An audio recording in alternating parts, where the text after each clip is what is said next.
Reviewing the principles of art, just like reviewing the elements of art, because you will have a test on these things. And so I want to make sure you understand what they are. So, starting off with Unity, the goal of Unity is to arrange elements and principles to create a feeling of wholeness and completeness. So that's the idea of Unity. Unity is everything kind of coming together so that it looks like one cohesive picture. So here, looking at these examples of different paintings, so we have Picasso's Blue Guitarist. And the use of blue is throughout the painting, making it seem like it fits together, making it seem whole. And in Robert Delaunay's painting Rhythm, the use of similar shapes and values, again, give this feeling of harmony or unity. Everything's kind of coming together. So then contrast. Contrast is the differences in values or colors or textures or shapes or any other elements. All right, so it's differences between two things. The contrast can create visual excitement by using, again, light versus dark, rough versus smooth, any of those type of differences between elements. Okay, so again, like I said, so you got warm and cool, smooth and rough, large and small, organic versus geometric. So looking at these examples, so we have Vincent van Gogh's ox cart. So you got the bright white in the legs and the background, and that contrasts with the darker body of the ox and the cart. And then you have Alfred Stieglitz's photograph. Again, you have the dark hands and the really white bones of the picture, so there's nice contrast of dark and light.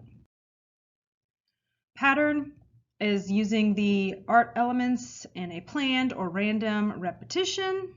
So you have varied and exact patterns. So exact is the planned out ones, and random is more varied. Repetition is just the way of combining art elements so the same elements are used over and over and over. Repetition will create a visual pattern. So here's Andy Warhol's 100 Cans, where he's using the same thing over and over and over.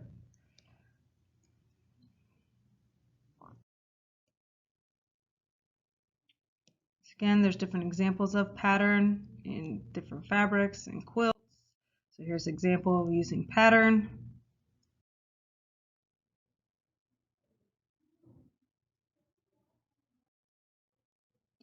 Then we have movement.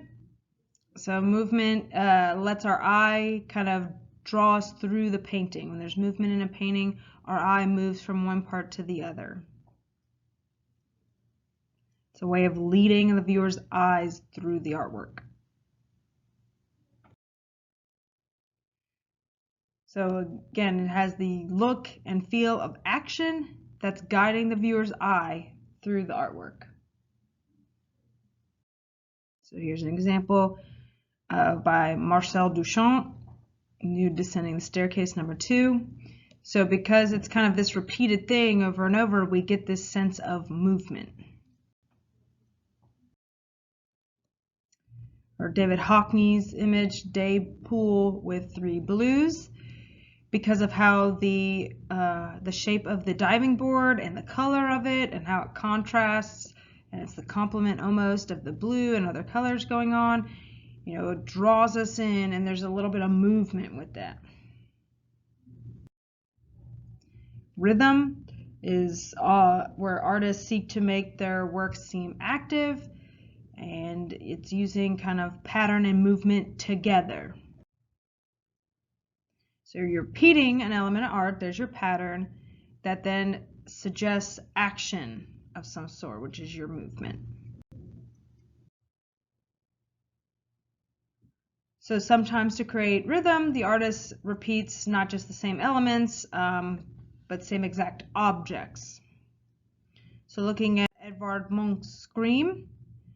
So we have the pattern in the sky above, as well as kind of this pattern in the wooden part, the bridge he's on, and even in the water behind him.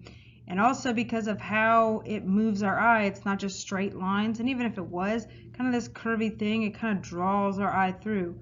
So we have this sense of movement on this water that kind of goes from the top of the Scream's head back through the rest of it. So we have our movement there, and we have a sense of pattern. Therefore, we have rhythm. So I've said that this could be a sense of pattern, but I guess this could also be used for rhythm, okay, for Marilyn Monroe, because it is repeated, and I guess our eye travels from one thing to the next, and so our eye kind of goes along and moves along the painting.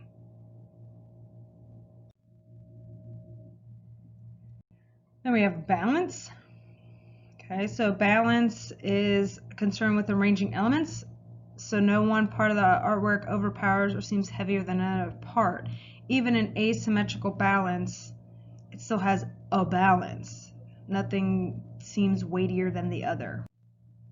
So we have formal or symmetrical balance, which two halves are mirror images. Then we have informal or asymmetrical balance, two unlike elements but have the same visual weight.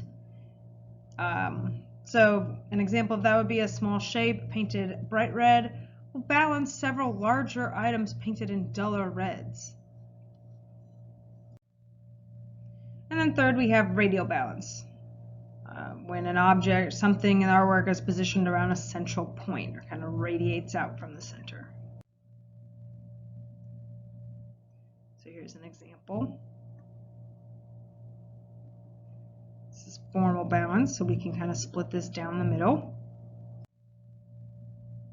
Another example, which is also formal balance. So even though the images are slightly different, they balance each other out, right? So we can still split this in the middle, and though the characters are not 100% the same, it still is balanced. That's formal balance. Then there's this one, which is informal balance. So because there's a kind of block square curtain going on the left, and she's going on the right, they kind of balance each other out, but it's not symmetrical. You can't split this with either side being the same. Same with this. Okay, so informal balance, so the large figures are balanced out by the small figures.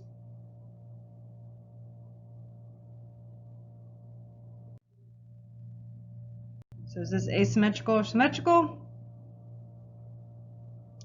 Symmetrical. Here's another example of symmetrical or formal balance. And then we have radial. So like I said, with the rose windows, this is one of the easier ways to see radial balance. So emphasis is a way to attract the viewer's attention to important parts of the artwork.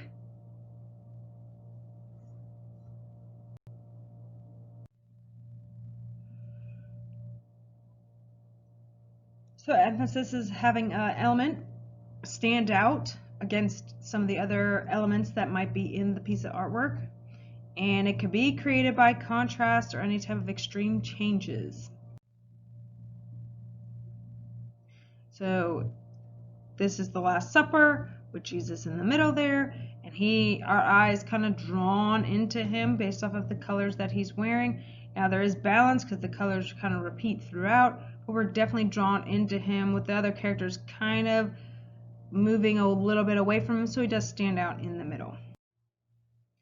So that's kind of the review of our principles. So again, we have pattern, balance, emphasis, contrast, movement, rhythm, and unity. And those are kind of how art is. How you take the elements, you're ending up creating a lot of your principles. Okay, so the elements are kind of your building blocks, and then the principles are kind of what you make with them.